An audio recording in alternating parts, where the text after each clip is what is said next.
Gaun sutra gadingku menjuntai panjang di belakangku, laksana cahaya bulan yang tumpah ke lantai.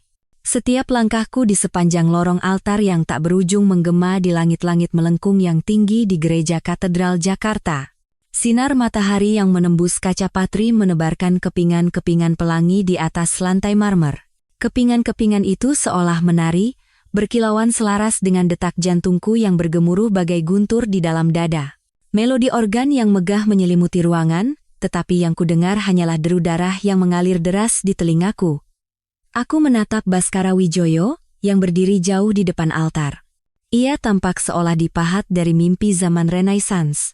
Rambutnya yang legam berkilau ditimpa cahaya, dan mata hijaunya yang zamrud menatapku begitu tajam hingga membuat lututku gemetar. Tuxedo abu-abu gelap yang dikenakannya menjadi kontras yang sempurna dengan mawar putih dan bunga baby's breath yang menghiasi setiap bangku, setiap pilar, dan setiap sudut dari momen sempurna yang telah kuimpikan sejak kecil ini. "Kau begitu cantik, Adelia," bisik ayah di sisiku, suaranya syarat emosi sambil meremas lenganku dengan lembut. Rasanya air mata akan tumpah merusak maskara yang telah dipoles dengan susah payah, tapi kutahan. Hari ini harus menjadi hari paling bahagia dalam hidupku. Hari ini adalah puncak dari 3 tahun bersama pria yang telah memikatku pada pandangan pertama di sebuah gala amal. Pria yang melamarku di bawah bintang-bintang di sebuah pantai di Bali, tempat kami berbagi ciuman pertama. Pria yang membuatku tak pernah ragu sedikit pun pada setiap kata yang diucapkannya saat menjanjikan belahan jiwa. Para tamu berdiri saat kami lewat. Wajah mereka berseri-seri karena bahagia, beberapa sudah menyeka sudut mata dengan sapu tangan, dan kilatan kamera menyambar-nyambar seperti petir yang terperangkap. Aku melihat sekilas ibuku di barisan depan, kedua tangannya terkatup di dada, kebanggaan terpancar dari setiap kerutan di wajahnya. Di belakangnya, duduk Ibu Dewi Puspitasari, Ibu Baskara. Bibirnya tersenyum, tetapi entah kenapa terasa dingin, berpadu dengan raut wajahnya yang tajam. Saat mata kami bertemu, sesuatu melintas di mata hitamnya.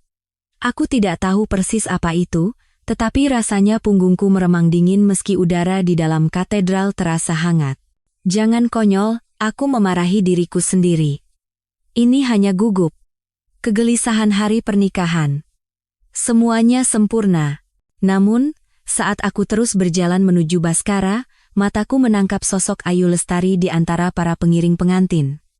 Rambutnya yang di-highlight pirang berkilauan di bawah cahaya gereja. Sahabat terbaikku sejak kuliah, dialah yang membantuku memilih gaun ini, merencanakan pesta lajangku, dan menemaniku melewati setiap keraguan dan kegembiraan selama masa pertunangan kami. Seharusnya ia bersinar karena turut bahagia untukku, tetapi ada sesuatu yang ganjil pada ekspresinya. Ada ketegangan di sekitar mata birunya, dan senyumnya terasa dipaksakan, membuat perutku melilit.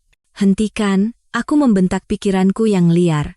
"Ini hari pernikahanmu, fokus pada Baskara, fokus pada cinta, fokus pada selamanya."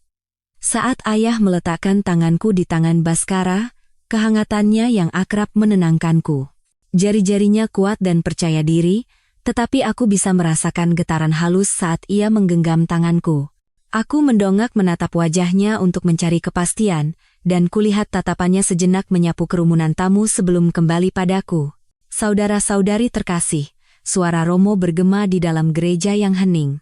"Kita berkumpul di sini hari ini, untuk menjadi saksi sakramen perkawinan yang kudus antara Baskara Wijoyo Mikael dan Adelia Kirana Rosa." Upacara berlangsung laksana sebuah dongeng. Sumpah pernikahan Baskara terdengar seperti puisi kata-kata tentang belahan jiwa, takdir, dan cinta yang akan melampaui waktu. Suaraku sendiri bergetar, tetapi aku berjanji untuk mencintainya dalam suka dan duka, dalam kaya dan miskin, sampai maut memisahkan kami. Bobot kata-kata itu menyelimuti kami seperti sebuah berkat. Dan ketika ia menyelipkan cincin platina di jariku, aku merasa utuh dengan cara yang tak pernah kubayangkan. "Sekarang, Anda boleh mencium pengantin wanita." Bibir Baskara menyentuh bibirku lembut, hangat, dan sempurna dan gereja meledak dalam tepuk tangan dan sorak-sorai. Saat kami berjalan kembali menyusuri lorong, beras dan kelopak bunga dihamburkan seperti hujan cahaya. Tanganku tergenggam erat di tangannya. Jantungku serasa mau meledak dengan keyakinan mutlak bahwa aku adalah wanita paling beruntung di dunia. Resepsi pernikahan adalah pusaran tarian, tawa, sampanye, dan pidato-pidato haru. Baskara memutarku di lantai dansa diiringi lagu Kami, kisah romantis dari Glenn Fredly, sementara teman-teman dan keluarga menyaksikan kami dengan wajah berseri-seri. Setiap detailnya sempurna, dari anggrek bulan putih yang menghiasi setiap meja hingga kue 7 tingkat yang seolah layak dipajang di museum. Namun, seiring malam yang semakin larut, aku mulai memperhatikan hal-hal kecil yang menusuk kebahagiaanku laksana duri. Senyum Baskara tampak sedikit dipaksakan saat aku berdansa dengan ayah, ia terus melirik arlojinya setiap kali mengira tidak ada yang melihat. Ketika aku bertatapan dengan Ayu saat lempar buket bunga yang anehnya tidak berusaha, ia tersipu malu dan cepat-cepat membuang muka dengan cara yang canggung, yang tak mungkin hanya karena sampahnya. Yang paling meresahkan adalah Ibu Dewi Puspitasari. Sepanjang resepsi, ia tampak berbisik-bisik dengan beberapa kerabat yang tidak kukenal. Mata hitamnya sesekali melirik ke arahku dan Baskara dengan tatapan yang nyaris terlihat seperti iba. Pikiran itu begitu absurd sehingga segera kutepis, tetapi meninggalkan sudut dingin di hatiku yang bahkan ciuman Baskara tak mampu menghangatkannya. "Siap untuk pergi dari sini, Nyonya Wijoyo?" bisik Baskara di telingaku saat resepsi akan berakhir. Napasnya mengirimkan getaran menyenangkan di leherku. Nama baruku dari bibirnya seharusnya membuatku melambung, tetapi ada nada tergesa-gesa dalam suaranya. Aku sedikit menarik diri untuk mengamati wajahnya. "Ada apa?" tanyaku, memperhatikan rahangnya yang mengeras dan matanya yang terus melirik ke arah pintu keluar.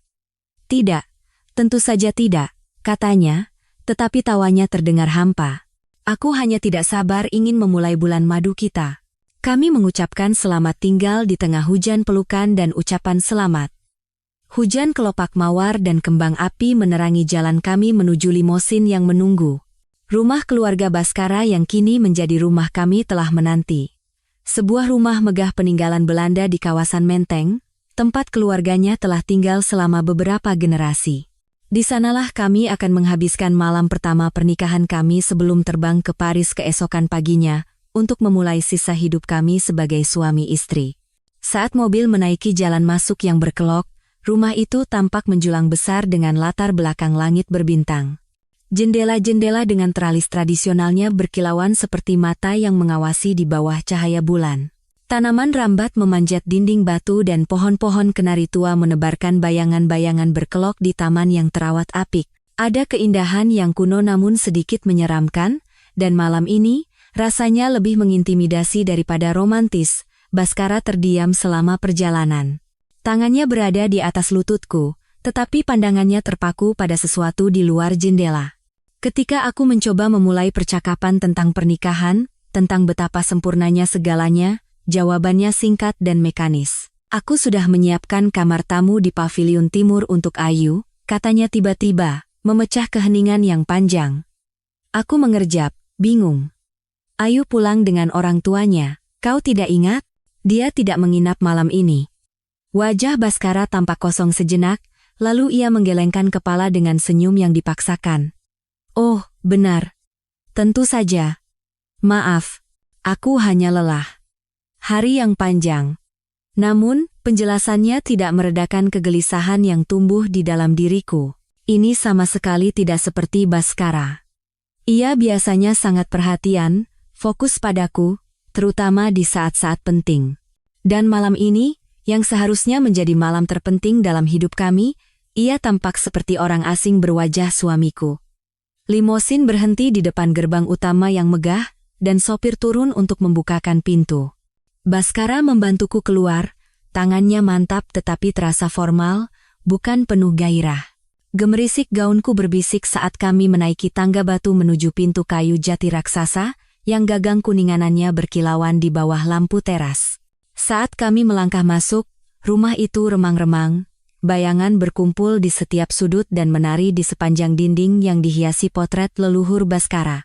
Mata mereka yang terlukis seolah mengikuti setiap gerakan kami saat Baskara membawaku menuju tangga utama. Langkah kakinya menggema di aula depan berlantai marmer. Aku sudah meminta Mbok Sumi untuk menyiapkan kamar utama, katanya, dengan nada formal yang aneh, semuanya akan siap untuk malam ini. Caranya mengucapkan kata-kata terakhir itu membuatku merinding, dan itu sama sekali bukan karena embusan angin di dalam rumah. Ini bukanlah awal dari malam pertama pernikahan yang kubayangkan, di mana romansa, gairah, kegembiraan luar biasa dari dua orang yang akhirnya menjadi satu. Kami menaiki tangga dalam keheningan, gaunku membuntuti di belakang seperti gema hantu dari perayaan hari itu. Kamar utama berada di ujung koridor panjang yang diapit lebih banyak potret leluhur. Ketika Baskara mendorong pintu yang berat itu hingga terbuka, aku terkesiap melihat keindahan yang menyambutku. Kelopak mawar ditaburkan dalam pola yang rumit di atas tempat tidur berukuran king size. Lilin-lilin berkedip di setiap permukaan, cahayanya menari-nari di atas tirai sutra dan perabotan antik. Sebotol sampanye mendingin di dalam ember es di samping dua gelas kristal, dan aroma melati serta vanila dari puluhan mawar putih memenuhi ruangan. Indah sekali, desahku. Sedikit ketegangan yang kurasakan sebelumnya mulai mencair. Ini lebih mirip Baskara yang kukenal, romantis, penuh perhatian, dan detail. Namun, saat aku berbalik untuk berbagi momen itu dengannya, untuk jatuh ke dalam pelukannya, dan akhirnya merasakan gairah yang telah terbangun sepanjang hari, aku mendapatinya sedang memeriksa ponselnya dengan kening berkerut. "Mas Baskara," panggilku lembut. Ia mengangkat kepalanya dengan cepat, menyelipkan ponselnya ke saku. "Maaf. Hanya urusan pekerjaan. Kau tahu bagaimana? Di malam pertama pernikahan kita," kata-kata itu keluar lebih tajam dari yang kumaksud, dan aku melihatnya sedikit tersentak. "Ini tidak mendesak," katanya, tetapi ia sudah bergerak menuju pintu. "Aku hanya perlu menelepon sebentar. Ada masalah dengan reservasi hotel kita di Paris. Aku akan segera kembali. Janji." Sebelum aku bisa protes, sebelum aku bisa bertanya mengapa itu tidak bisa menunggu sampai besok pagi, ia telah pergi, gema langkah kakinya menghilang di koridor, meninggalkanku sendirian di ruangan yang diterangi cahaya lilin. Aku berdiri di sana untuk waktu yang lama, keheningan menekan diriku seperti beban fisik. Kelopak mawar, yang beberapa saat lalu tampak begitu romantis, kini terasa seperti kepingan-kepingan mimpi yang baru saja mulai hancur. Lilin-lilin berkedip, menciptakan bayangan yang bergoyang-goyang, membuat ruangan seolah hidup dengan mata-mata yang mengawasi. "Dia akan kembali," kataku pada diri sendiri dengan tegas. Dia hanya gugup. Ini seperti demam panggung sebelum menikah, sangat normal. Tetapi ketika menit-menit berlalu menjadi 1 jam, rasionalisasiku mulai melemah seperti tisu basah. Aku mencoba menelepon ponselnya, tetapi langsung masuk ke pesan suara. Aku mengirim pesan WhatsApp, tetapi tidak ada balasan. Sampahnya tetap tak tersentuh, gelembungnya perlahan mati di dalam gelas kristal. Aku melepaskan gaun pengantinku dan berganti dengan gaun tidur sutra yang sengaja kupilih untuk malam ini, sebuah gaun renda berwarna gading dengan kancing-kancing mutiara kecil yang berkilauan seperti bintang yang terperangkap di bawah cahaya lilin. Aku menyisir rambutku hingga tergerai bergelombang di bahu, menyemprotkan parfum favorit Baskara, dan menunggu. Rumah itu berderit dan berdesah, suara-suara yang terdengar seperti bisikan dalam kegelapan di luar jendela. Di suatu tempat, sebuah jam berdentang pukul 11, lalu 11.30. Lilin-lilin semakin pendek, tetesan lilin menggenang di permukaan perabotan antik, dan Baskara masih belum kembali. Ketika jam kakek di lorong berdentang 12 kali dengan bunyi yang dalam dan bergema, menandakan tengah malam, aku mondar-mandir di dalam kamar seperti binatang yang terkurung, sandal sutraku tak bersuara di atas karpet Persia. Rasa sakit hati telah berubah menjadi kemarahan, dan di tepian kedua emosi itu, ketakutan mulai merayap. Di mana dia? Apa yang begitu penting hingga ia meninggalkan pengantinnya sendirian di malam pernikahan mereka? Dan kemudian, setelah dentang terakhir jam berhenti, menembus keheningan, aku mendengarnya. Suara yang membuat darah di nadiku membeku, membuat jantungku berhenti berdetak sejenak sebelum berdebar kencang kembali. Suara itu datang dari suatu tempat di bagian dalam rumah, derit yang pelan dan ritmis. Suara yang nyaris tersembunyi, seperti suara pegas ranjang. Pikiran itu begitu mengerikan, begitu mustahil, sehingga aku langsung menolaknya. Kau paranoid. Ini rumah tua. Rumah tua memang mengeluarkan suara. Tetapi ketika aku menempelkan telingaku ke pintu, suara itu terus berlanjut. Kini disertai dengan apa yang mungkin suara teredam, atau desahan, atau napas terengah-engah. Tanganku gemetar saat memutar gagang pintu kuningan yang berornamen.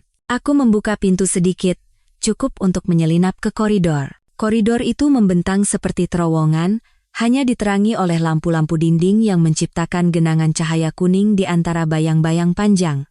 Suara itu sekarang lebih jelas, datang dari arah paviliun timur, tempat kamar-kamar tamu berada. Setiap langkah terasa seperti berjalan melewati lumpur hisap, kakiku yang telanjang tak bersuara di atas karpet yang melapisi lantai kayu. Potret leluhur Baskara mengawasi langkahku, mata mereka yang terlukis seolah berkilauan menyimpan rahasia. Berkali-kali, aku merasakan gerakan di sudut mataku, hanya untuk berbalik dan mendapati bayangan dan keheningan. Semakin dekat aku ke paviliun timur, semakin keras suara itu, dan bersamanya, suara-suara yang jelas, bisikan pelan, mendesak, dan begitu intim hingga membuat perutku mual. Tidak mungkin. Mustahil. Baskara mencintaiku. Kami baru saja menikah. Beberapa jam yang lalu, dia berjanji akan mencintaiku selamanya. Tetapi bahkan saat pikiranku dipenuhi penyangkalan, tubuhku tahu kebenarannya. Setiap naluriku menjeritkan bahaya, pengkhianatan, dan rasa sakit yang begitu dalam, hingga akan menghancurkan semua yang kukira ku tahu tentang cinta, kepercayaan, dan pria yang baru saja kuikrarkan untuk menghabiskan sisa hidupku bersamanya. Aku berhenti di depan pintu tempat suara itu terdengar paling kuat. Kamar Ibu Dewi. Kamar yang selalu ia tempati setiap kali berkunjung dari rumahnya di Eropa. Cahaya hangat keemasan menyelinap dari bawah pintu, dan suara-suara di dalamnya, meskipun masih teredam oleh pintu kayu yang berat, kini terdengar lebih jelas. Tawa seorang wanita, lembut dan tertahan. Suara seorang pria, dalam dan akrab, membisikkan sesuatu yang membuat wanita itu mendesah. Suara gerakan, mendesak dan penuh gairah. Tanganku melayang di atas gagang pintu untuk waktu yang terasa seperti selamanya, setiap ons pemikiran rasional berjuang melawan kepastian yang mengerikan bahwa membuka pintu ini akan menghancurkan segalanya. Pernikahanku, kepercayaanku, hatiku, bahkan realitasku sendiri, tetapi aku harus tahu, bahkan jika pengetahuan itu akan membunuhku, aku harus tahu. Kuningan terasa dingin di bawah telapak tanganku saat aku perlahan memutar gagang pintu. Aku berdoa agar tidak berderit, berdoa agar aku salah, berdoa agar apa yang akan kutemukan di balik ambang pintu ini bukanlah akhir dari segala sesuatu yang indah yang pernah kupercayai. Pintu terbuka tanpa suara di atas engselnya yang terawat baik, menampakkan pemandangan yang akan terpatri dalam ingatanku sampai hari kematianku. Lilin-lilin berkelip di seluruh kamar Ibu Dewi, cahayanya menari-nari di atas perabotan antik dan karpet Persia. Tapi yang menarik perhatianku adalah tempat tidur. Di atas ranjang 4 tiang yang besar, 2 sosok bergerak bersama dalam pelukan penuh gairah. Tubuh mereka saling terkait, suara mereka meninggi dalam desahan kenikmatan yang menusuk hatiku seperti belati. Awalnya, yang kulihat hanyalah bayangan dan lekuk tubuh, anggota badan yang pucat di bawah cahaya lilin. Rambut sang wanita tergerai di atas bantal seperti emas yang tumpah, dan bahu lebar sang pria bergerak di atasnya, menutupi sebagian besar pandanganku. Tetapi kemudian ia bergerak, dan profilnya yang tersingkap dalam cahaya yang berkedip-kedip membuat duniaku runtuh. Suamiku pria yang beberapa jam lalu berjanji untuk mencintai hanya aku sedang bercinta dengan wanita lain di ranjang ibunya. Cincin kawinnya berkilauan di bawah cahaya lilin saat tangannya membelai tubuh wanita itu dengan keakraban yang telah terbiasa. Wanita di bawahnya melengkungkan tubuh ke atas, memutar wajahnya ke arah pintu. Dan ketika aku melihat siapa dia, kepingan terakhir duniaku hancur menjadi debu. Ayu Lestari. Sahabat terbaikku, pengiring pengantinku. Wanita yang membantuku memilih gaun pengantinku, yang menggenggam tanganku saat aku merasa cemas sebelum pernikahan, yang baru pagi ini mengatakan betapa beruntungnya aku menemukan pria sehebat Baskara. Mereka bergerak bersama dalam ritme sepasang kekasih, yang telah melakukannya berkali-kali sebelumnya. Bisikan mesra dan desahan gairah mereka adalah simfoni pengkhianatan yang bergema di jiwaku yang hancur. Aku rindu ini, desah Ayu, jari-jarinya menyusuri punggung Baskara. Aku benci melihatmu menikahinya hari ini.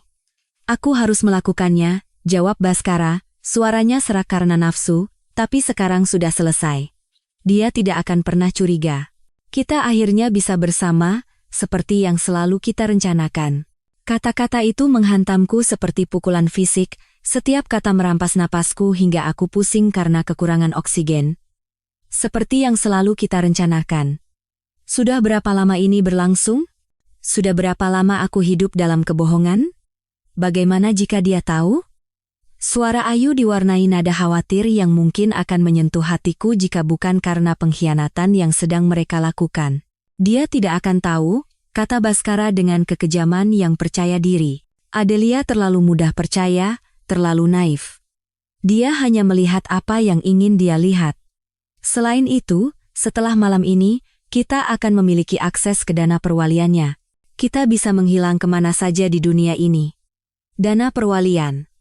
Warisan dari nenekku, yang minggu lalu, sebagai bagian dari perencanaan keuangan pranikah, telah kuserahkan pengelolaannya kepada Baskara.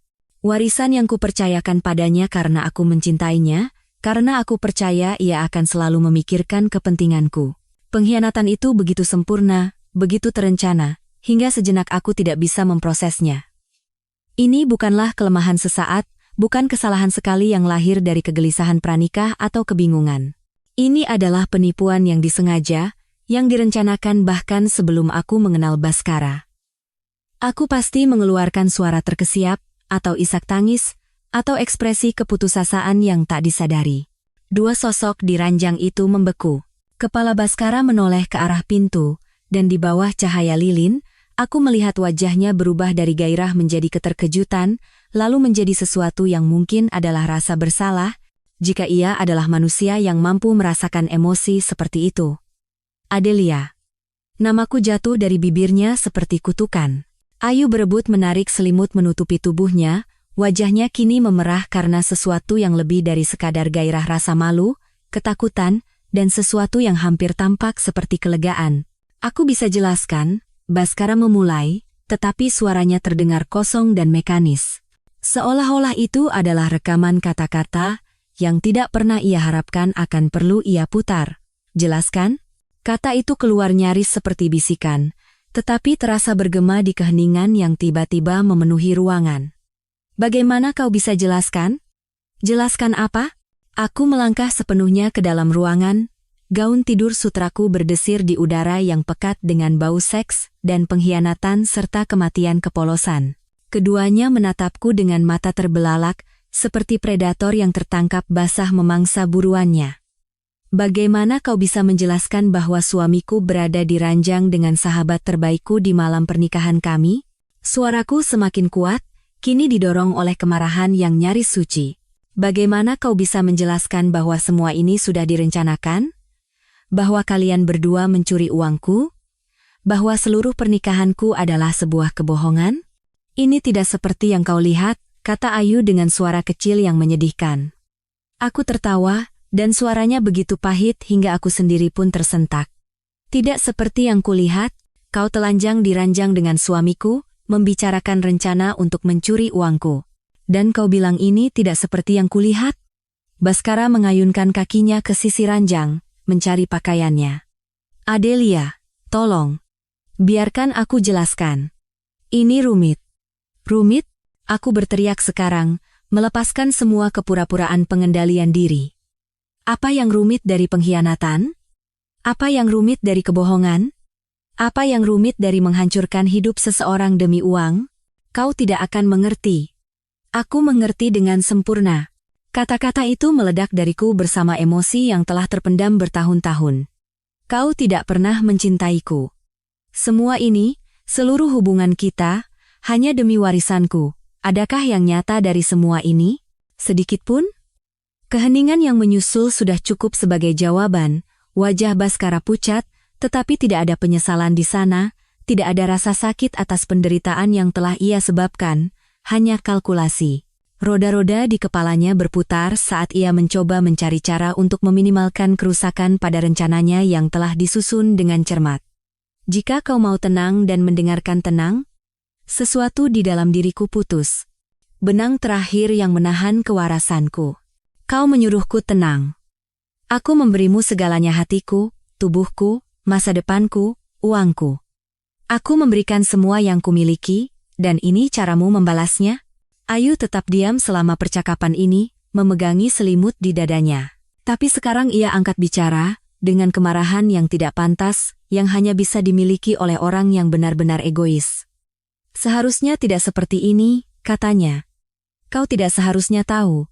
Oh, kalau begitu jauh lebih baik, kataku, mengalihkan amarahku padanya. Pada wanita ini yang beberapa jam lalu tersenyum di pernikahanku, memelukku, dan memberitahuku betapa bahagianya ia untukku. Sudah berapa lama? Sudah berapa lama kalian melakukan ini? Ia melirik Baskara, seolah mencari arahan, atau izin, atau mungkin hanya berharap Baskara yang akan menjawab. Tetapi Baskara sibuk mengenakan kemejanya, gerakannya cepat dan efisien, seolah bersiap untuk pertempuran atau pelarian. Berapa lama? Tuntutku lagi. 2 tahun, bisik Ayu. 2 tahun. Sebelum Baskara melamarku, sebelum ia memberitahuku bahwa ia mencintaiku. Sebelum aku mulai merencanakan masa depan yang akan kita miliki bersama. Sejak sebelum kita bertunangan, suaraku sekarang sangat pelan, sangat mematikan. Tangan Baskara berhenti di atas kancingnya. Sejak sebelum kau memberitahuku bahwa kau mencintaiku. Sejak sebelum kau melamarku. Sejak sebelum aku memperkenalkanmu pada Ayu di pesta makan malam itu. Potongan terakhir jatuh pada tempatnya dengan kejelasan yang memuakkan. Aku tidak memperkenalkan mereka. Mereka sudah saling kenal. Keterkejutan di wajah Ayu saat aku membawa Baskara pulang adalah palsu.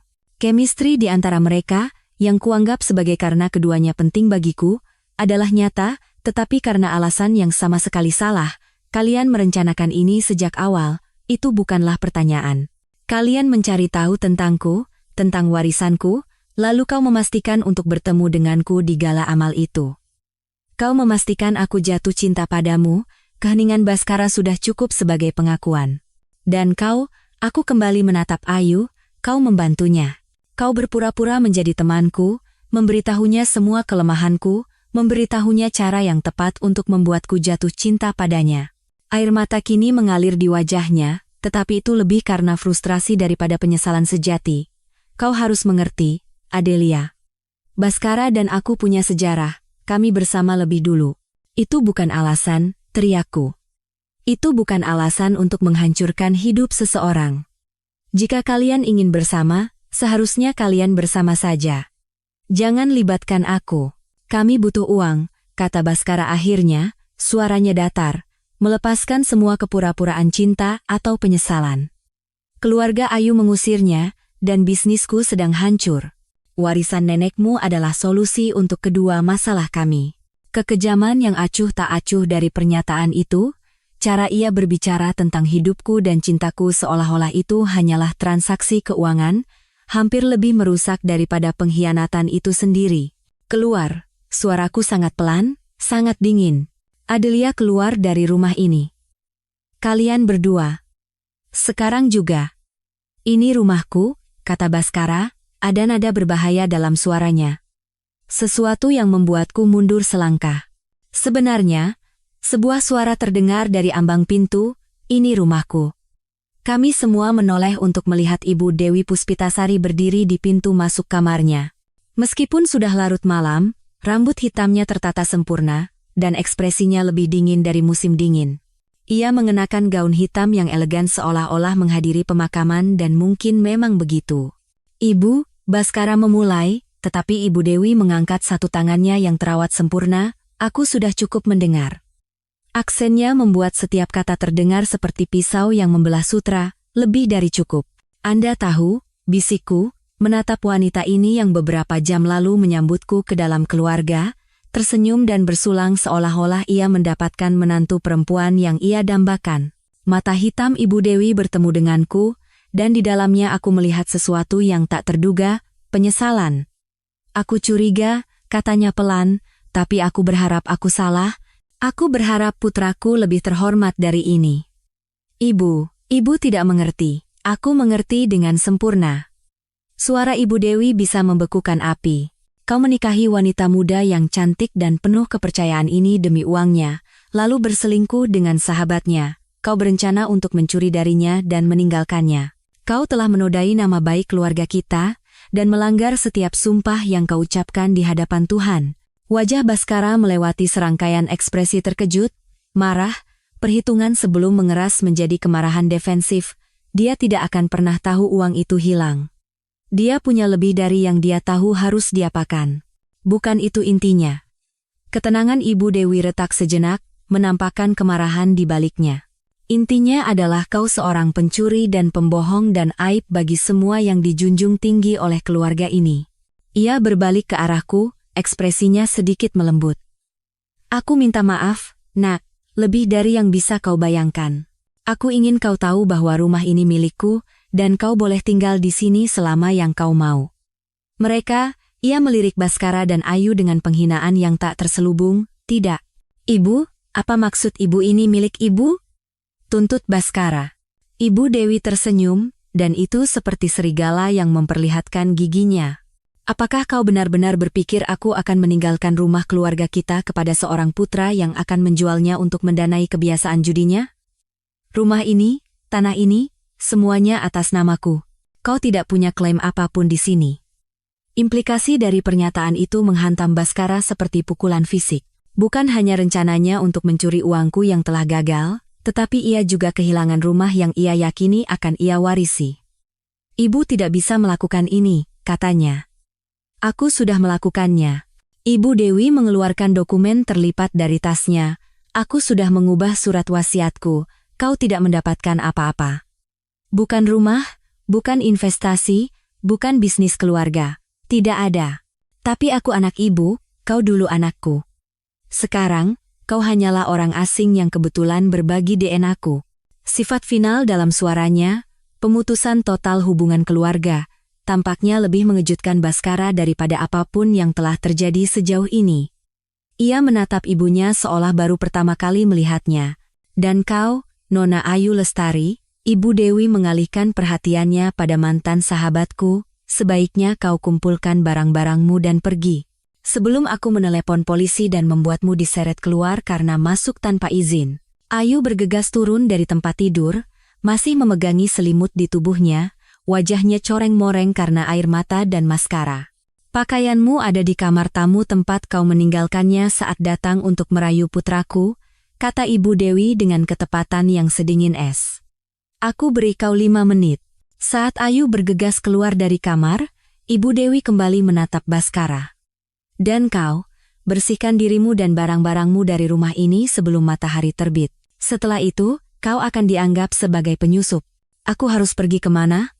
Nada menyedihkan dalam suaranya mungkin pernah membuatku luluh. Sekarang, itu hanya terdengar menyedihkan. Itu bukan urusanku. Jawab Ibu Dewi. Seharusnya kau memikirkannya sebelum memutuskan untuk menghancurkan hidup seseorang demi uang. Baskara menatapku saat itu, dan sejenak, aku melihat sesuatu di matanya yang mungkin merupakan penyesalan sejati. Adelia, aku. Aku mengangkat tangan, terkejut dengan betapa mantapnya suaraku. Jangan katakan kau menyesal. Jangan katakan itu tidak berarti apa-apa. Jangan katakan kau mencintaiku. Kita berdua tahu itu hanya akan menjadi kebohongan lain. Ia membuka mulutnya untuk membantah, lalu menutupnya lagi. Lagi pula, apa yang bisa ia katakan? Tidak ada kata-kata yang bisa menjembatani jurang pengkhianatan yang terbentang di antara kami. Aku mempercayaimu, kataku pelan. Aku memberimu segalanya yang kumiliki. Hatiku, tubuhku, masa depanku, uangku. Aku akan melakukan apa saja untukmu, dan kau membuang semuanya. Demi apa? Demi warisan yang bisa saja kita bagi jika kau jujur. Demi wanita yang membantumu menipuku. Seharusnya tidak seperti ini, ia menggemakan kata-kata Ayu sebelumnya. Tidak, aku setuju. Seharusnya ini terjadi secara rahasia. Seharusnya aku tidak pernah tahu, dan menghabiskan sisa hidupku menjadi orang bodoh sementara kau dan Ayu menertawakanku di belakang.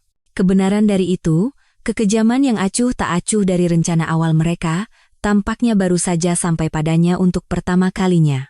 Wajahnya sedikit berkedut, seolah akhirnya memahami besarnya perbuatannya. Aku tidak ingin menyakitimu, bisiknya. Tapi kau melakukannya. Kau menyakitiku. Dan bagian terburuknya adalah, jika aku tidak mengetahuinya, kau akan terus menyakitiku selamanya. Ibu Dewi telah menyaksikan percakapan ini dengan perhatian seekor elang yang mengamati mangsanya. Dan sekarang, ia melangkah maju. Adelia, nak, siapa yang harus kutelpon untukmu, orang tuamu, seorang teman? Memikirkan harus menjelaskan ini kepada orang tuaku, melihat belas kasihan dan kengerian di mata mereka, membuat perutku mual. Dan teman-teman? Ayu adalah teman terdekatku. Yang lain hanyalah kenalan, yang lebih tertarik pada skandal daripada menghiburku. Tidak, Bu, kataku pelan. Saya baik-baik saja, tapi saya butuh waktu untuk berpikir. Ibu Dewi mengangguk mengerti. Tinggallah di sini selama yang kau butuhkan, rumah ini telah melihat banyak tragedi selama bertahun-tahun. Mungkin ia bisa memberimu sedikit kedamaian. Aku melihat sekeliling ruangan, tempat kejadian kehancuran duniaku. Tempat tidur yang acak-acakan, lilin yang berkedip-kedip, pakaian yang berserakan. Dan aku merasakan sesuatu yang dingin dan keras mengendap di tempat hatiku seharusnya berada. Aku harus pergi, kata Baskara, tetapi ia tidak bergerak ke arah pintu. Ya, aku setuju, kau harus. Tapi ia masih ragu-ragu, seolah berharap ada pengampunan, atau pengertian, atau tanda bahwa situasi ini bisa diperbaiki.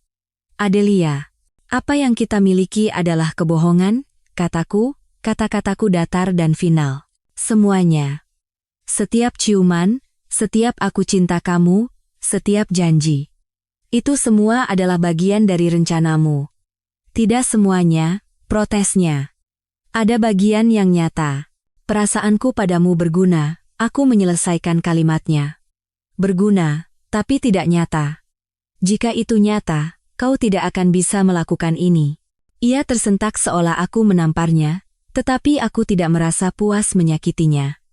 Aku tidak merasakan apa-apa selain kekosongan yang luas dan bergema di tempat masa depanku seharusnya berada. Pergilah, Baskara. Bawa Ayu dan jalani hidupmu dengan wanita yang benar-benar kau inginkan. Dan biarkan aku mencari cara untuk membangun kembali hidupku. Kali ini ia bergerak menuju pintu, tetapi berhenti di ambang pintu. Sekadar informasi, katanya tanpa berbalik, aku benar-benar peduli padamu. Tidak, suaraku mantap, tak tergoyahkan. Kau tidak peduli. Jika ya, ini tidak akan pernah terjadi. Suara langkah kakinya yang menjauh di koridor seperti suara pintu yang menutup pada semua yang kukira akan menjadi hidupku. Dalam beberapa menit, aku mendengar suara gerakan di seluruh rumah. Laci dibuka dan ditutup, suara-suara tertahan, suara pengepakan yang tergesa-gesa. Ibu Dewi tetap bersamaku sepanjang waktu. Kehadirannya tidak mengganggu, tetapi mantap dan menghibur. Akhirnya, ketika pintu depan terbanting menutup dan suara mesin mobil terdengar menjauh di jalan masuk, ia pergi ke jendela dan mengawasi sampai lampu belakang mobil itu menghilang di telan malam. Dia sudah pergi, katanya pelan. Aku mengangguk, tidak percaya pada suaraku sendiri. Apa yang akan kau lakukan sekarang? Itu pertanyaan yang bagus. Apa yang dilakukan seseorang ketika seluruh hidupnya runtuh dalam satu malam? Ketika semua yang ia yakini tentang cinta dan kepercayaan dan masa depan terungkap sebagai kebohongan yang dibuat dengan cermat? Saya tidak tahu, aku mengakui. Ibu Dewi berdiri di sampingku dan meletakkan tangannya dengan lembut di bahuku. Kau akan bertahan, katanya dengan keyakinan yang tenang. Kau lebih kuat dari yang kau tahu. Saya tidak merasa kuat. Saya merasa bodoh. Keduanya tidak saling meniadakan, jawab Ibu Dewi. Terkadang, menjadi bodoh adalah yang memungkinkan kita untuk mencintai sepenuhnya. Masalahnya bukan pada kemampuanmu untuk percaya.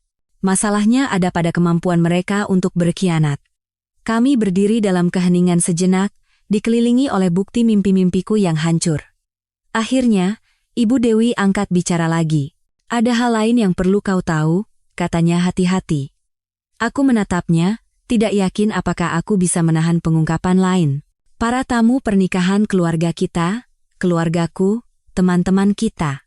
Mereka semua menginap di hotel di pusat kota malam ini. Besok pagi, mereka akan menunggumu mengantar ke bandara untuk bulan madumu. Mereka ingin merayakanmu, mendoakanmu. Memikirkan harus menghadapi semua orang itu, menjelaskan apa yang terjadi atau berpura-pura semuanya baik-baik saja, membuat dadaku sesak karena panik. Saya tidak bisa, bisikku. Saya tidak bisa menghadapi mereka. Saya tidak bisa memberitahu mereka. Kalau begitu jangan, kata Ibu Dewi sederhana. Aku menatapnya.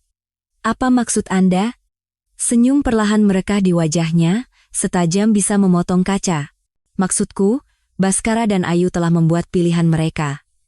Mereka memilih penipuan, pengkhianatan, dan keserakahan. Mungkin sudah saatnya mereka menghadapi konsekuensi dari pilihan itu. Saya tidak mengerti. Ibu Dewi berbalik menghadapku sepenuhnya, mata hitamnya berkilauan dengan sesuatu yang mungkin adalah kenakalan, atau mungkin balas dendam. Nak, kau sudah bertahan sepanjang malam. Sekarang saatnya menyerang. Keesokan paginya, sinar matahari pagi membanjiri ballroom, megah hotel tempat para tamu pernikahan kami berkumpul untuk apa yang mereka pikir adalah sarapan perpisahan sebelum aku dan Baskara berangkat untuk bulan madu kami ke Paris. Aku berdiri di belakang ruangan, mengamati wajah-wajah yang kukenal mengobrol sambil menikmati kopi dan kue-kue. Mereka sama sekali tidak tahu bahwa perayaan pernikahan mereka yang sempurna akan berubah menjadi sesuatu yang sama sekali berbeda. Aku hampir tidak tidur sama sekali. Menghabiskan sisa malam pernikahanku merencanakan apa yang Ibu Dewi sebut sebagai momen kebenaran. Ia sangat membantu. Memberikan detail tentang situasi keuangan Baskara yang tidak ku ketahui, kontak yang bisa membantuku mengamankan asetku, dan yang terpenting, keberanian untuk mengendalikan narasiku sendiri, alih-alih membiarkan mereka yang menuliskannya. Orang tuaku duduk di meja depan, wajah mereka bersinar dengan kebanggaan dan kebahagiaan yang menyayat hatiku. Kerabat Baskara memenuhi beberapa meja, wajah mereka penuh antisipasi, menunggu pasangan bahagia itu muncul. Keluarga Ayu juga ada di sana, orang tuanya tersenyum cerah, menikmati kebahagiaan yang terpantul dari pernikahan sempurna sahabat putri mereka. Mereka sama sekali tidak tahu apa yang akan terjadi. Baskara tiba lebih dulu. Ia mengenakan pakaian bepergian, tampak rapi dan tenang, senyumnya meyakinkan seperti yang telah ia latih. Ia bergerak di sekitar ruangan seperti seorang aktor berpengalaman, menerima ucapan selamat dan doa. Pesona yang sama yang membuatku jatuh cinta padanya. Melihatnya sekarang, mengetahui apa yang ku ketahui, aku bisa melihatnya apa adanya pertunjukan. Terencana, hampa, dan dirancang untuk mendapatkan keuntungan maksimal dari setiap interaksi. Ayu muncul beberapa menit kemudian, tampak bersinar dalam gaun biru muda yang sangat cocok dengan rambut pirangnya. Ia bergerak di antara kerumunan dengan keyakinan seseorang yang percaya bahwa ia telah berhasil melakukan kejahatan sempurna. Memeluk kerabatku, tertawa dengan teman-teman kuliah lama, memainkan peran sahabat yang berbakti dengan sempurna. Keduanya belum melihatku. Aku mengambil posisi di belakang pilar dekoratif di dekat pintu masuk. Aku ingin mengamati mereka lebih dulu. Melihat bagaimana mereka menangani penipuan besar ini sebelum istana kartu mereka runtuh. Hadirin sekalian, seru Baskara, mengetuk gelas sampanyenya dengan sendok perak.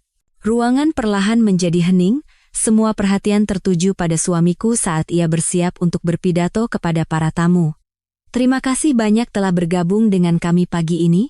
Adelia dan saya ingin mengucapkan terima kasih yang tulus kepada Anda semua yang telah bergabung dengan kami di pernikahan kami kemarin, dan kami ingin mengucapkan beberapa patah kata sebelum kami berangkat ke Paris. Kerumunan itu merespons dengan gumaman penghargaan, wajah-wajah menoleh ke arah Baskara dengan penuh harap. Ia menguasai ruangan dengan ahli, di atas panggungnya sendiri. Kemarin adalah hari terindah dalam hidupku, lanjutnya. Suaranya hangat dengan apa yang terdengar seperti emosi sejati. Menikahi wanita impianku, dikelilingi oleh semua orang yang kucintai, tidak ada kebahagiaan yang lebih besar. Beberapa orang mendesah kagum. Ibuku menyeka matanya dengan tisu, emosi dari hari sebelumnya masih terasa. Adelia dan saya merasa sangat diberkati, lanjut Baskara. Dan kami ingin Anda tahu betapa berartinya dukungan Anda bagi kami saat kami memulai babak baru dalam hidup kami bersama. Itu adalah pidato yang indah, disampaikan dengan ketulusan yang sempurna. Jika aku tidak tahu yang sebenarnya, aku mungkin akan terharu juga. Sebaliknya, aku merasa mual melihatnya memanipulasi orang-orang baik ini yang benar-benar peduli pada kami. Di mana pengantin wanita kita yang pemalu? Seru salah satu pamanku, Paman Budi, dengan senyum ramah, melihat sekeliling ruangan. Ekspresi Baskara goyah sejenak begitu cepat sehingga kebanyakan orang tidak akan menyadarinya, tetapi aku melihatnya. Kedipan ketidakpastian itu saat ia menyadari bahwa ia tidak tahu di mana aku sebenarnya, atau apa yang mungkin kurencanakan. Oh, dia sedang merapikan riasannya, katanya dengan lancar. Kau tahu wanita, selalu ingin tampil sempurna. Beberapa orang tertawa mendengar itu, tetapi aku memperhatikan wajah Ayu sedikit menegang. Ia sekarang mengamati ruangan, dan ketika matanya bertemu denganku di belakang pilar, wajahnya menjadi pucat. Ia mengatakan sesuatu kepada Baskara, terlalu pelan untuk kudengar, dan aku melihat bahasa tubuhnya langsung berubah. Bahunya menegang, senyumnya menjadi kaku, dan matanya mulai mencari di antara kerumunan dengan kepanikan yang nyaris tak terselubung. Sudah waktunya.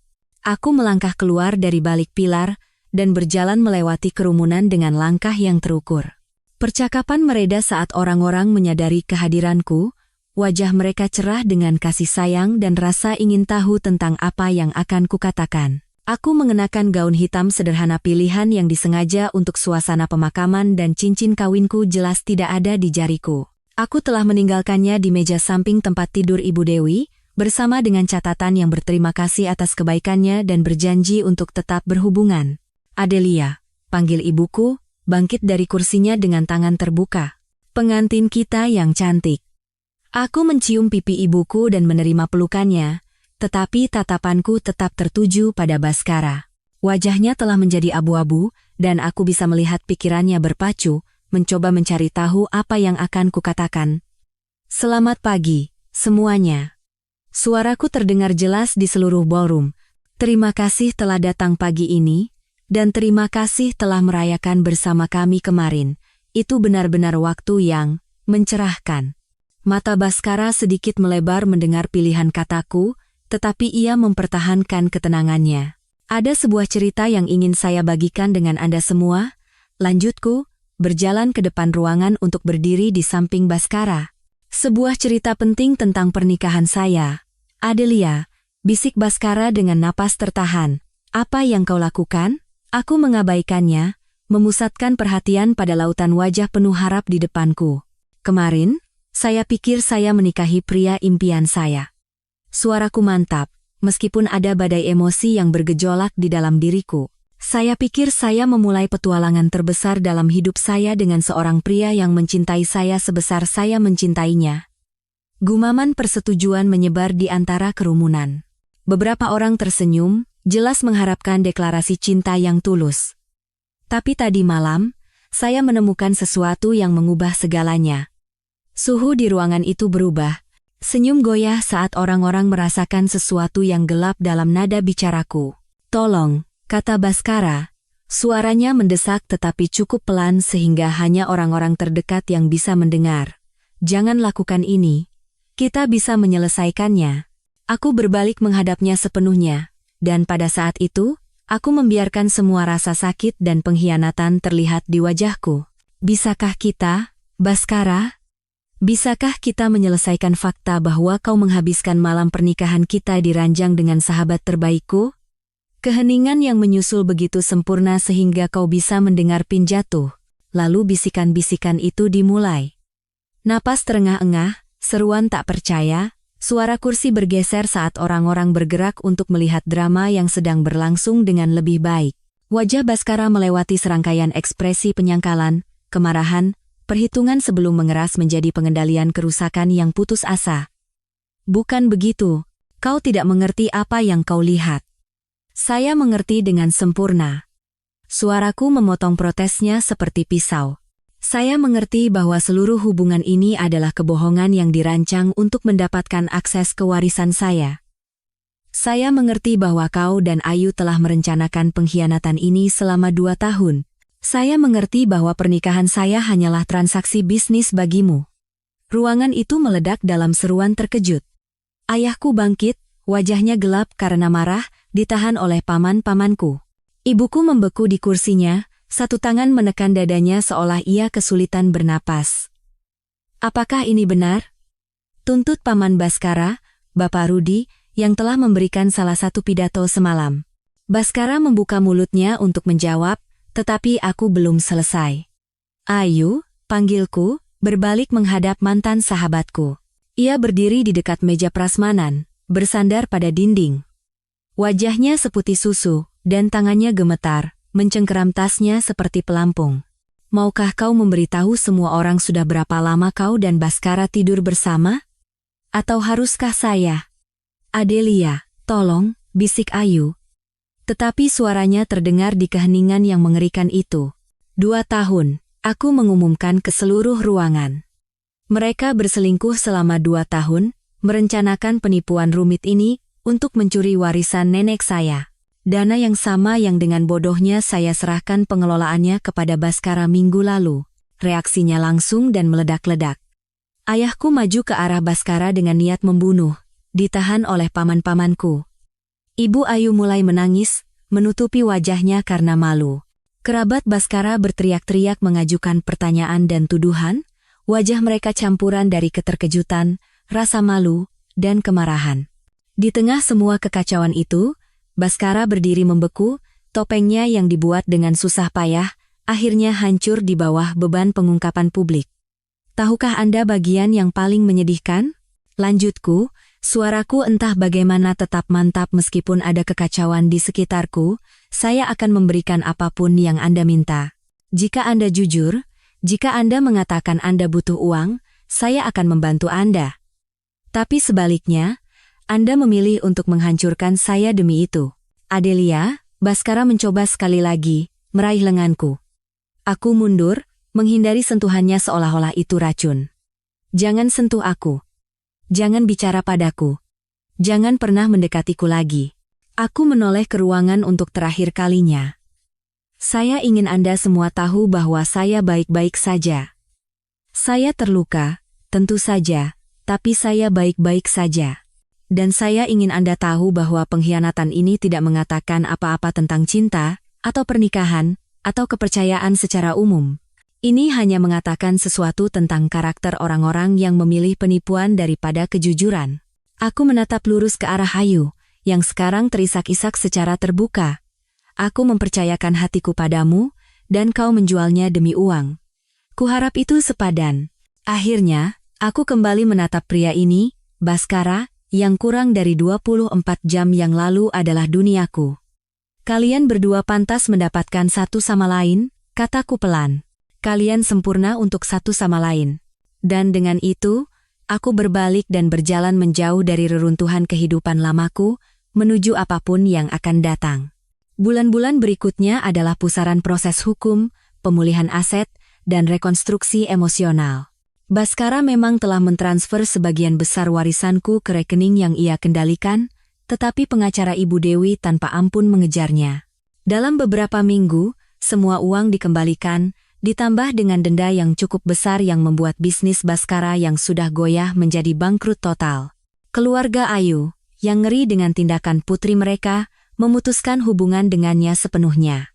Kerabat Baskara mengikutinya, mengucilkannya dari bisnis keluarga dan lingkaran sosial, yang telah menjadi sumber utama pendapatan dan statusnya. Aku kembali ke apartemenku di pusat kota, dan membenamkan diri dalam pekerjaan dan terapi dengan tekad yang sama. Pengkhianatan itu telah menghancurkan kemampuanku untuk percaya, tetapi juga telah mengungkapkan kekuatan dalam diriku yang tidak kuketahui kumiliki. Aku telah melalui hal terburuk yang bisa kubayangkan dan aku masih berdiri. Tapi karma, ternyata, baru saja dimulai. 6 bulan setelah pagi yang mengejutkan di ballroom hotel itu, aku menerima telepon dari nomor yang tidak kukenal. Adelia, ini Rudi Wijoyo, Paman Baskara. Panggilan itu tidak terduga. Aku belum berbicara dengan siapapun dari keluarga Baskara sejak skandal pernikahan itu. Halo, Paman, apa kabar? Aku baik, terima kasih. Aku menelepon karena, "Yah, kupikir kau harus tahu bagaimana keadaan Baskara dan Ayu." Tanpa kusadari, rasa ingin tahu muncul. Aku sengaja menghindari berita apapun tentang mereka, lebih suka fokus pada penyembuhanku sendiri daripada memikirkan nasib mereka. "Saya rasa saya tidak ingin tahu," kataku jujur. "Tidak, kupikir kau perlu tahu," jawab Pak Rudi. Mereka saling menghancurkan. Sungguh pemandangan yang indah. Meskipun enggan, aku mendengarkan saat Pak Rudi menjelaskan kekacauan yang telah menjadi hubungan Baskara dan Ayu. Ternyata, tanpa warisanku untuk menopang mereka, stres karena keadaan hidup mereka yang menurun drastis mulai menggerogoti hubungan mereka seperti asam. Baskara menyalahkan Ayu karena mendorongnya untuk melakukan penipuan pernikahan. Ayu menyalahkan Baskara karena ketahuan mereka tinggal bersama lebih karena kebutuhan daripada cinta, dan apartemen sempit yang mereka mampu beli jauh dari gaya hidup mewah yang mereka rencanakan.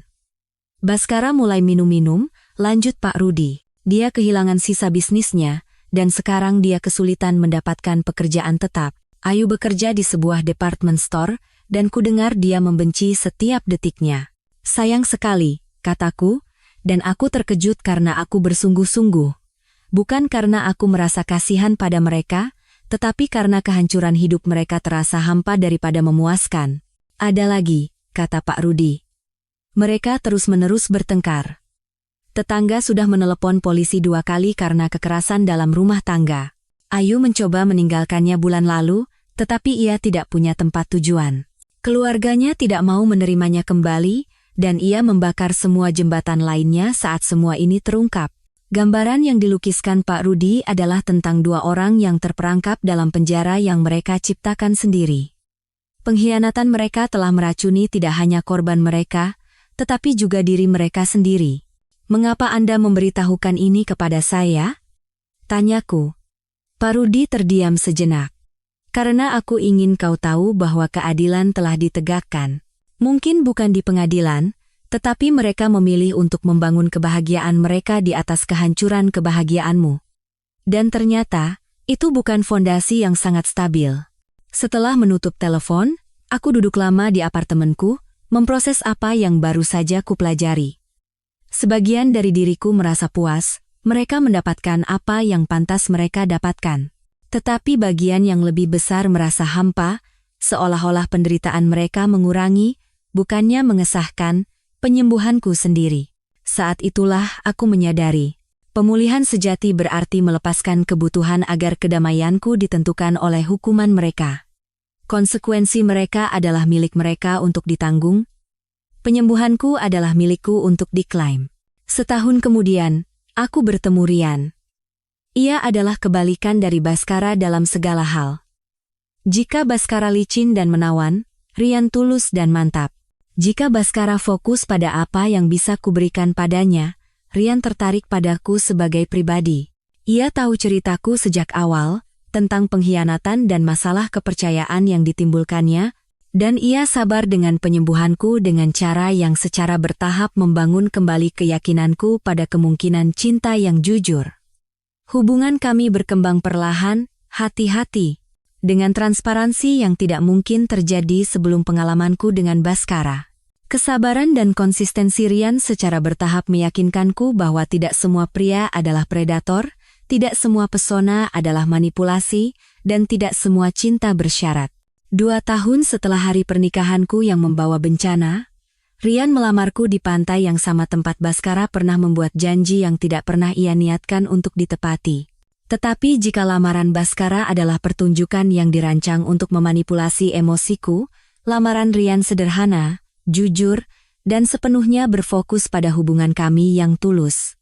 Aku berkata ya, pernikahan kami kecil dan intim, hanya dihadiri oleh orang-orang yang benar-benar mencintai dan mendukung kami. Ibu Dewi ada di sana, ia secara tak terduga menjadi teman dan mentor setelah pengkhianatan Baskara. Orang tuaku, yang kesulitan mempercayai penilaian mereka sendiri setelah ditipu habis-habisan oleh Baskara, perlahan-lahan mulai menyukai Rian saat mereka melihat karakternya yang sejati. Di resepsi pernikahan kedua inilah, saat aku berdansa dengan suami baruku, dikelilingi oleh orang-orang yang benar-benar peduli pada kebahagiaanku, Aku melihat sosok yang kukenal berdiri di tepi taman. Ia tampak mengerikan, kurus, tidak bercukur, pakaiannya kusut dan bernoda. Ia berdiri di balik pagar taman seperti hantu dari masa laluku, menatapku dengan ekspresi yang tidak bisa kubaca. "Sebentar," bisikku, mencium pipi Rian. "Aku akan segera kembali." Rian mengikuti tatapanku dan langsung melihat Baskara.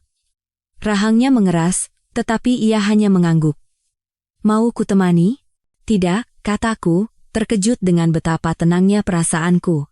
"Ini harus kuselesaikan sendiri." Aku berjalan melintasi taman menuju Baskara. Aku sadar beberapa tamu telah memperhatikan kehadirannya dan mengawasi dengan tegang. Ketika aku sampai di pagar, aku berhenti beberapa langkah darinya, menunggunya untuk berbicara. Dari dekat, ia tampak lebih buruk. Matanya merah, kulitnya pucat, dan ia berbau seperti orang yang belum mandi berhari-hari. "Adelia," katanya, suaranya serak dan pecah. "Baskara." Aku menjaga nadaku tetap netral, seperti urusan bisnis. "Kau tampak cantik, kau tampak bahagia." "Terima kasih." Kami berdiri dalam keheningan sejenak, suara resepsi pernikahanku berlanjut di belakangku, tawa, musik, denting gelas yang diangkat dalam perayaan yang tulus. "Aku datang untuk meminta maaf," katanya akhirnya. "Untuk apa?" "Sekarang tidak masalah lagi. Aku tahu sudah terlambat. Tapi aku ingin kau tahu bahwa aku menyesal atas semua yang kulakukan." Aku mengamati wajahnya, mencari manipulasi, perhitungan yang selalu ada di sana sebelumnya. Tapi yang kulihat sekarang hanyalah keputusasaan yang hancur. "Bagaimana kabar Ayu?" tanyaku. Wajah Baskara berkerut. "Dia meninggalkanku 6 bulan lalu."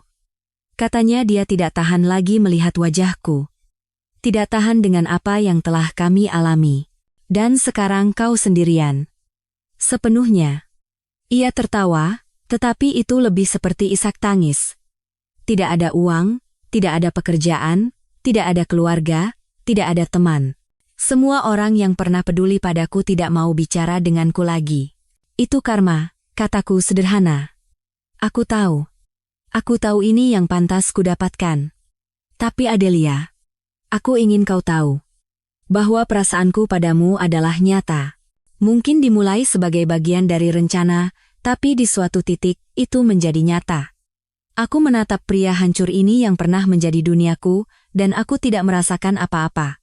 Tidak ada kemarahan, tidak ada kesedihan, tidak ada kepuasan, hanya kekosongan yang luas dan damai di tempat semua rasa sakit itu pernah berada. "Itu tidak penting," kataku pelan.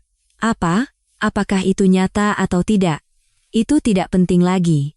Wajah Baskara melewati serangkaian ekspresi kebingungan, harapan, keputusasaan.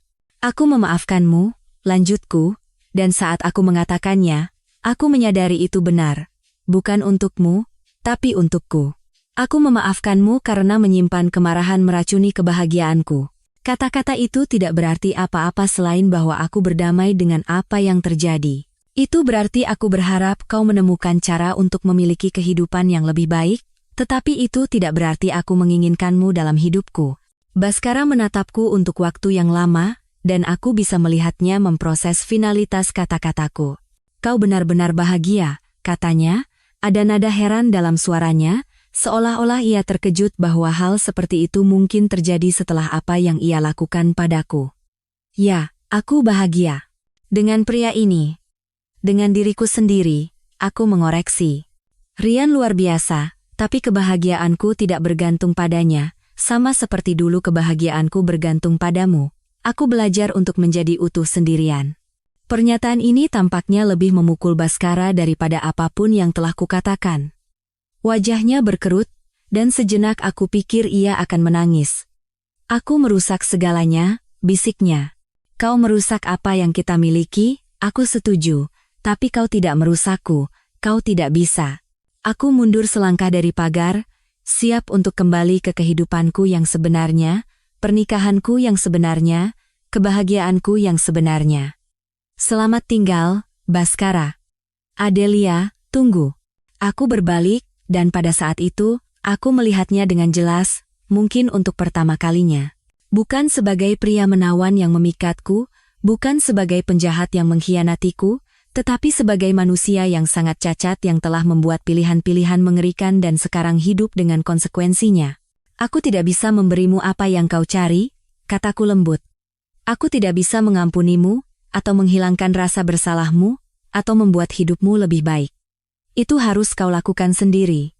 Aku tidak tahu caranya. Dengan cara yang sama sepertiku, satu hari demi satu hari. Dengan bantuan, dengan kejujuran, dengan tekad untuk menjadi orang yang lebih baik dari sebelumnya. Aku mulai berjalan pergi lagi, lalu berhenti. Baskara, ya? Jangan pernah datang ke pernikahanku lagi. Jangan datang ke rumahku. Jangan menelepon Rian atau siapapun di keluargaku. Jika kau ingin meminta maaf, lakukan dengan menjalani kehidupan yang berharga. Lakukan dengan memastikan kau tidak pernah menyakiti siapapun lagi seperti kau menyakitiku. Jika aku melakukannya, jika aku menjadi orang yang lebih baik, aku menatapnya untuk terakhir kalinya. Pria ini yang telah mengajariku bahwa aku lebih kuat dari yang ku ketahui, lebih tangguh dari yang kubayangkan, dan mampu mencintai lebih dari yang berani kuharapkan. Maka mungkin suatu hari nanti kau akan memaafkan dirimu sendiri, kataku. Tapi itu urusanmu dengan dirimu sendiri, bukan urusanku. Aku berjalan kembali ke resepsi pernikahanku, kembali ke Rian, kembali ke kehidupan yang telah kubangun dari abu mimpiku. Aku tidak menoleh ke belakang untuk melihat apakah Baskara masih di pagar. Itu tidak penting. Ceritanya sekarang miliknya untuk ditulis, ceritaku adalah milikku. Rian menemuiku di tengah taman, matanya mencari jejak rasa sakit di wajahku. Kau baik-baik saja? Sempurna, kataku, dan aku bersungguh-sungguh. Ia menarikku ke dalam pelukannya, dan kami berdansa di bawah bintang-bintang sementara teman-teman dan keluarga kami merayakan di sekitar kami. Masa lalu adalah masa lalu. Masa depan terbentang di depan kami, cerah dan tak terbatas. Dan pada saat itu, aku berada tepat di tempat yang seharusnya. Baskara tidak pernah menghubungiku lagi. Bertahun-tahun kemudian, Ibu Dewi menyebutkan sambil lalu bahwa ia mendengar kabar Baskara telah mencapai titik terendahnya, kemudian menjadi konselor di pusat rehabilitasi narkoba, membantu orang lain membangun kembali hidup mereka. Apakah itu benar atau tidak? Apakah ia menemukan penebusan atau masih tersesat dalam konsekuensi pilihannya? Aku tidak pernah tahu. Dan, dengan rasa puas yang dalam, aku menyadari bahwa aku tidak perlu tahu.